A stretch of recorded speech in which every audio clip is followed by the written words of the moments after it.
You know, when I say, okay, now you have 12 hours, you don't go out in the first hour and just drop everything you have on them. So I'm not happy with them. I'm not happy with Iran either.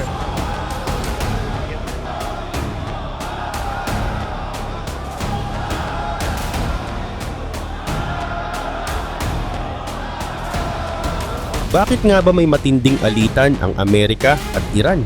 Ano ba ang nangyari sa kanila? Sa katunayan, meron po yang pinag-ugatan.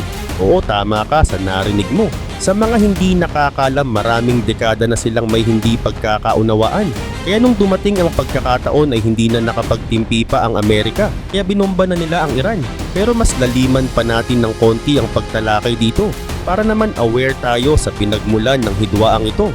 Pero bago yan, hihingi lang sana ako ng isang like at subscribe. Malaking tulong na po yan sa aming mga content creator. At ngayon, simulan na natin. Ang hidwaan sa pagitan ng Estados Unidos at Iran ay isa sa pinakamagulo at pinakakontrobersyal na relasyon sa buong mundo. Sa isang banda, ang Amerika, isang makapangyarihang bansa na may populasyong higit sa 320 milyon. Sa kabila nito, ang Iran, isa ring malaking puwersa sa rehiyon na may populasyong mahigit 80 milyon. Pinagsama, ang dalawang bansang ito ay kumakatawan sa 5% ng buong populasyon ng mundo. Ngunit sa kabila ng lahat ng ito, sa loob ng mahigit 40 years, wala silang formal na diplomatikong ugnayan. At hindi lang yon, ilang beses na rin silang muntik ng magkagiyera. Noong simula ng taong 2020, halos hindi na mapigilan ng tensyon.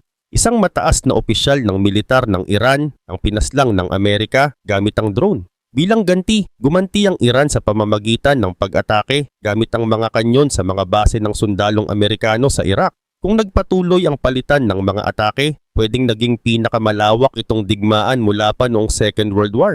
Mabuti na lang at naiwasan ang malawakang labanan. Pero para maintindihan kung bakit umabot sa ganitong sitwasyon at kung bakit posibleng maulit ito sa hinaharap, kailangan nating balikan ang kasaysayan ng alitan sa pagitan ng Amerika at Iran. At ang simula ng kwentong ito ay hindi noong Cold War, kundi bago pa man pumutok ang Second World War. Noong unang bahagi ng ika-20 siglo, nadiskubre ng mga British ang langis sa disyerto ng Iran. Sa pagdaan ng panahon, nadagdagan pa ang mga nadiskubreng oil field at lumabas sa mga pag-aaral na ang Iran ay may ika-4 na pinakamalaking reserba ng langis sa buong mundo. Pero may isang problema, ang langis ay nasa teritoryo ng Iran, isang bansang hindi sakop ng British Empire.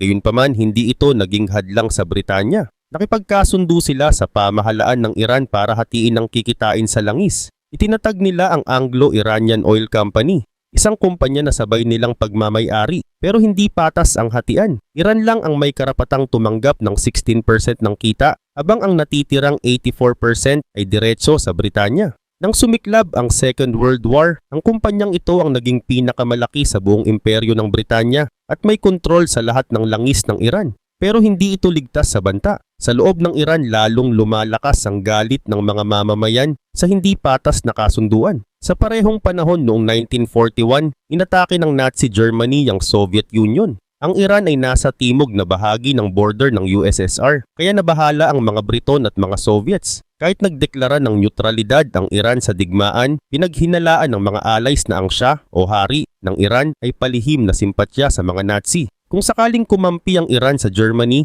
pwede itong magbukas ng panibagong front sa timog bahagi ng USSR na magpapahina sa depensa ng mga Soviet. Posible ring maagaw ng mga Nazi ang kontrol sa pinakamalaking kumpanya ng langis ng Britanya sa Iran. Kaya noong taon ding iyon nagdesisyon ng British at Soviet forces na salakayin ng Iran. Mabilis ang pangyayari. Sa loob lamang ng isang linggo, sumuko ang Iran.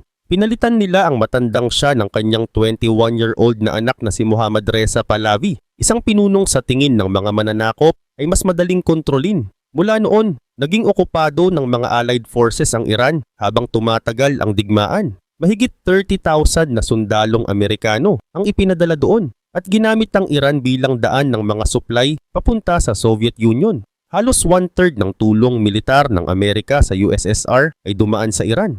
Pagkatapos ng giyera, tuluyan nang umalis ang mga sundalong banyaga pero hindi natapos ang gulo. Bumalik ang mga tanong tungkol sa hindi patas na kasunduan sa langis. Noong early 1950s kahit tapos na ang digmaan, hawak pa rin ng Britain ang karamihan sa kita ng langis mula sa Iran. At dito na nagsimulang mabuo ang galit ng mga Iranian laban sa dayuhang impluensya. Habang kumikita ng bilyon-bilyong dolyar ang mga British mula sa langis ng Iran, ang kalagayan naman ng mga Iranian workers at ng kanilang pamilya ay nanatiling miserable. Lalo pang tumindi ang galit ng mga mamamayan nang malaman na ayaw ipakita ng British ang mga financial records ng kumpanya. Kahit ilang ulit na humiling ang mga opisyal ng Iran na ma-audit ito, lagi silang tinatanggihan.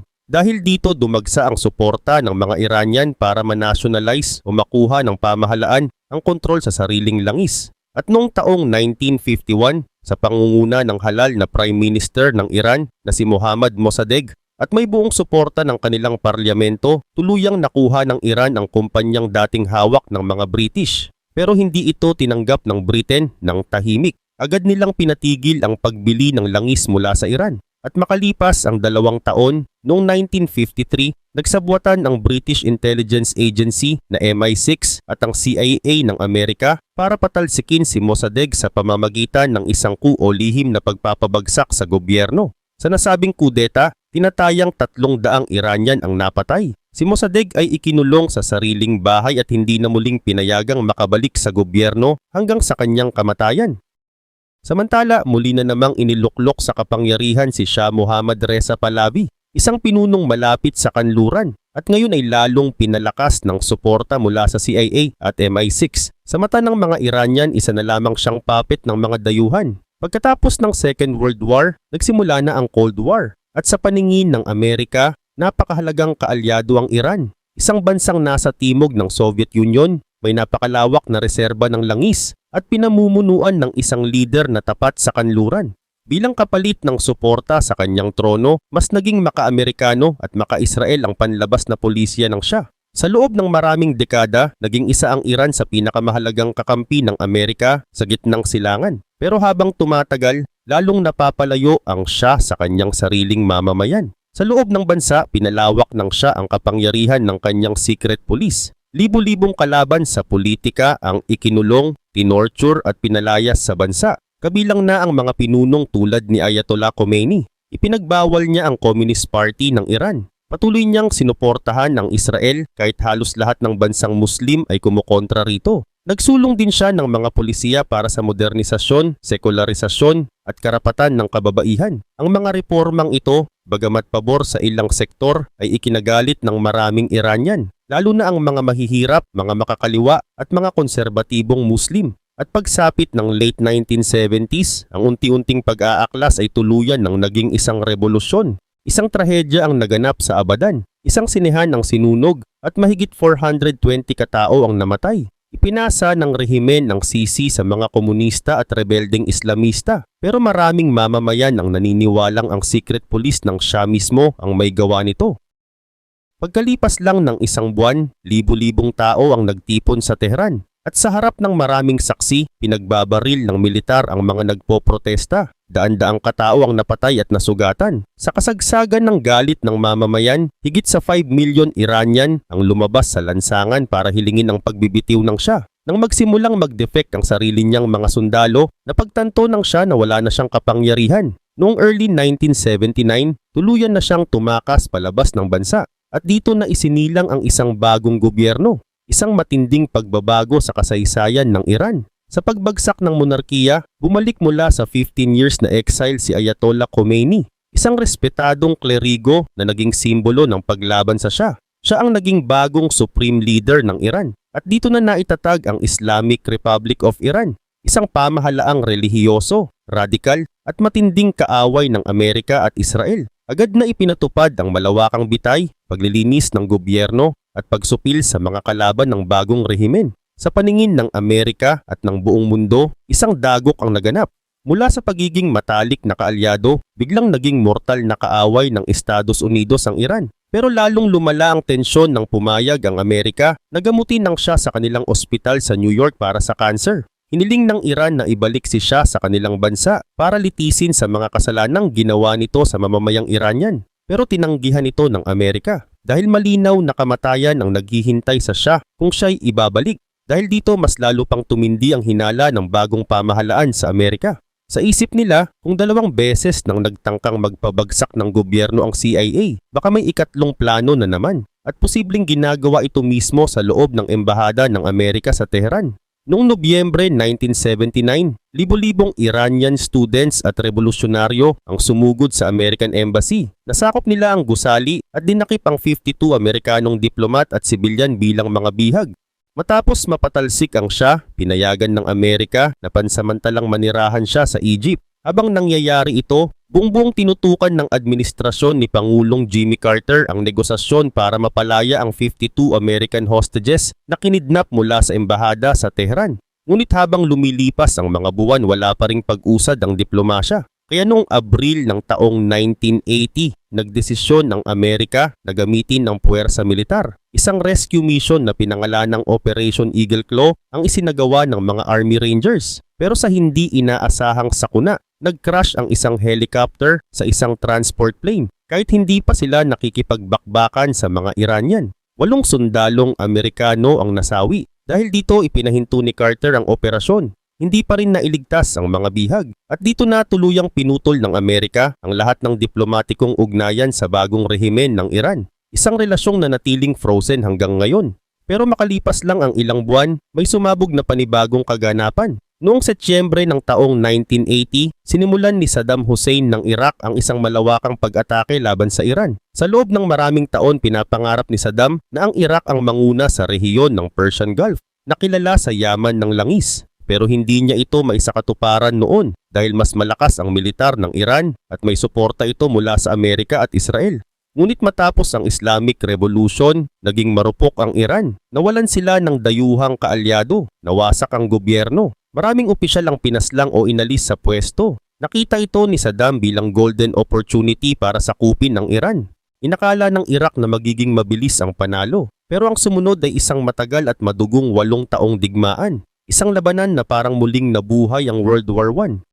Sa sobrang pagkakabugbog ng Iran, muling pinag-isipan ng kanilang liderato kung sulit pa bang hawakan ang mga American hostages. Kaya makalipas ang 444 days, pinalaya na rin nila ang lahat ng bihag. Bilang kapalit, nagpataw ng mabibigat na economic sanctions ang Amerika laban sa Iran. At kasabay nito, sinimulan nilang armasyan at suportahan ang Iraq sa digmaan. Umaasang mapahina pa ang bagong rehimen sa Tehran. Ang Iran-Iraq War ay naging isa sa pinakamalalaking digmaan ng ika-20 siglo. Tinatayang mahigit 400,000 Iranian soldiers ang napatay. Karamihan dahil sa mga landmine, aerial bombardment at paggamit ng chemical weapons ng Iraq na suportado ng Amerika gamit ang conventional weapons. Habang lumalalim ang gulo, isinangkot ng Amerika ang Iran sa mga pag-atake sa kanilang mga tropa sa ibang bansa. Ayon sa mga ulat, ang grupong Hezbollah, isang militanteng Shiite group sa Lebanon na may suporta mula sa Iran, ay siyang nasa likod ng ilang teroristang pag-atake laban sa mga Amerikano.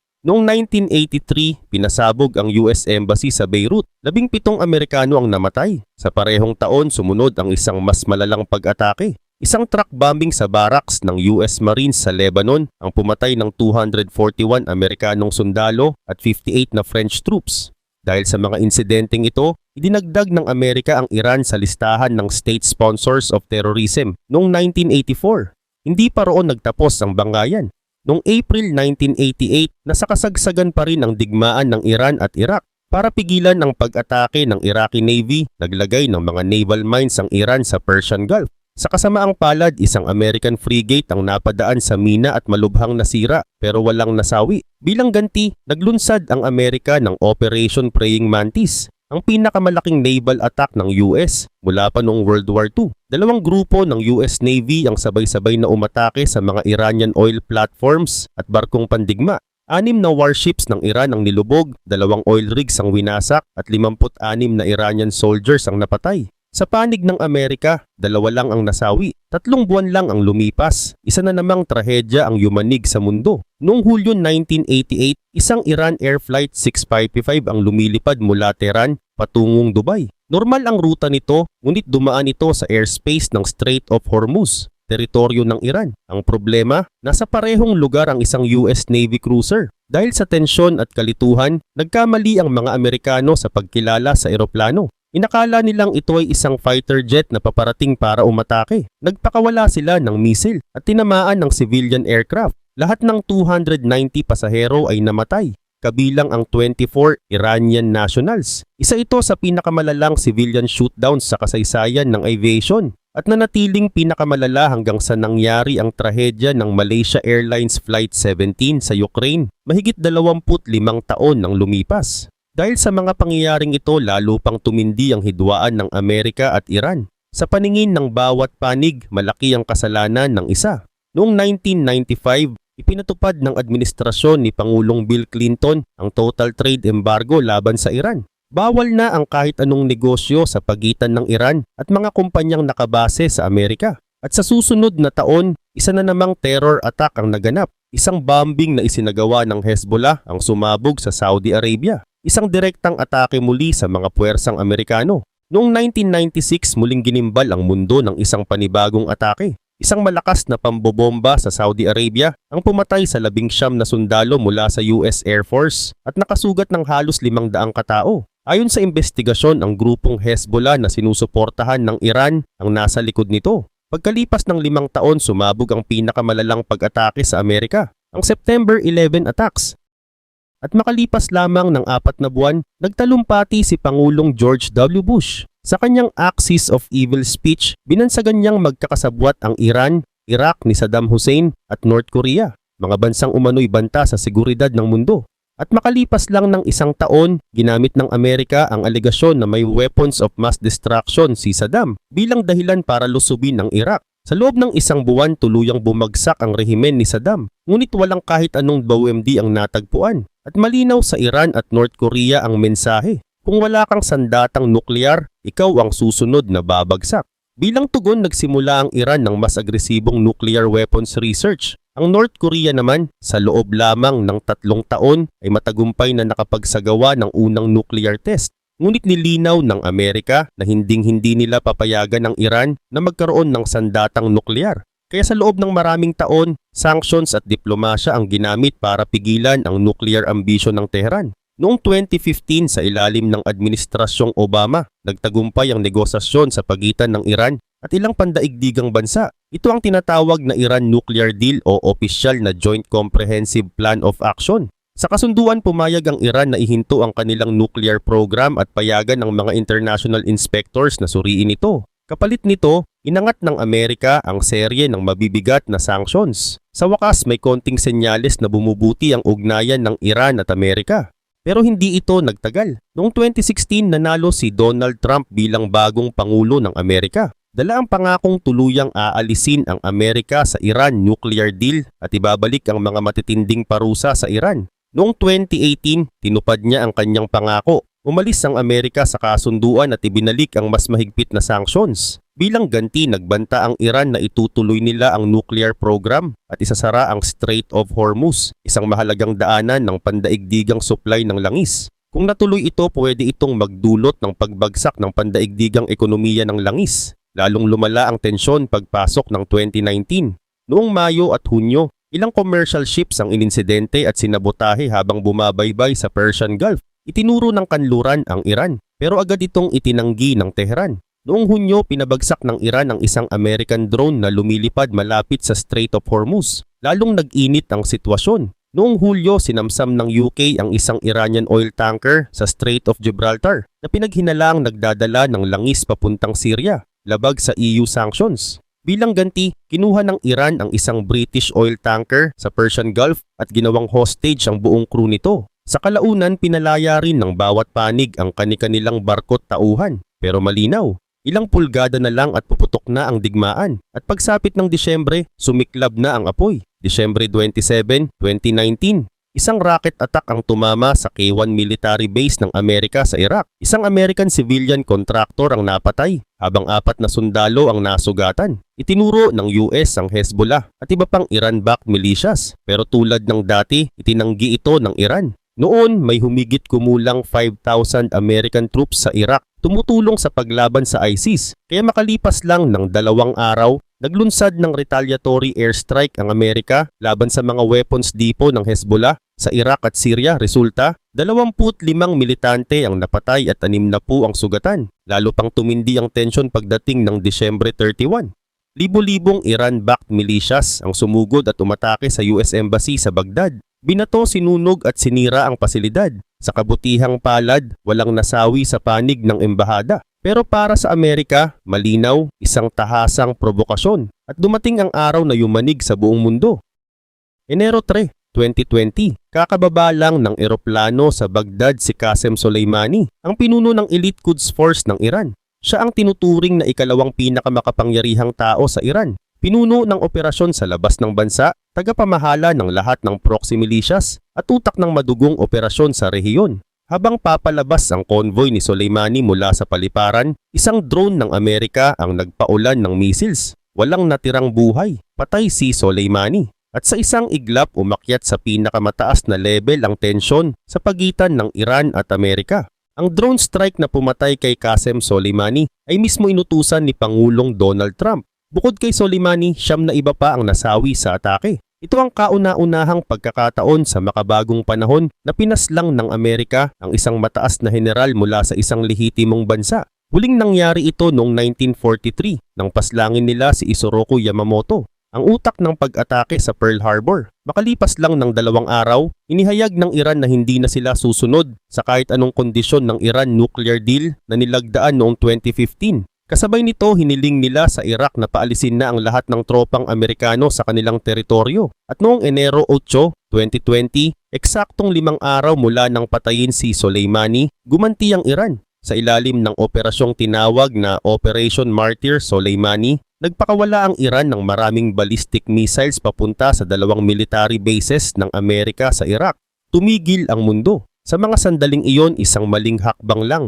At pwede nang sumiklab ang isang malawakang digmaan. Nang mga panahong iyon, libu-libong sundalong Amerikano ang agad ipinadala sa Persian Gulf mula sa East Coast ng Estados Unidos. Pero sa kabila ng malalakas na pagsabog at matinding pinsala sa mga gusalit pasilidad, wala ni isa mang Amerikanong nasawi. At sa isang himalang pagkakataon, parehong nagkaroon ng honorable exit ang 2 panig na ipakita ng Iran sa kanilang bayan na kaya nilang gumanti sa Amerika. At sa kabila ng pinsala, hindi na kinailangang maghiganti pa ng Amerika. Kaya pinili nilang huwag nang lumaban. Ngunit kahit na naiwasto ang gulo sa militar, isang trahedya pa rin ang hindi naiwasan. Habang naka-high alert ang Iran sa posibleng ganti ng Amerika, isa sa kanilang anti-aircraft batteries ang nagkamali ng pagkilala sa isang lumilipad na bagay. Sa radar, inakala nilang ito'y isang American cruise missile, kaya nagpakawala sila ng 2 surface-to-air missiles. Pero ang tinamaan, isang civilian plane, Ukraine International Airlines Flight 752.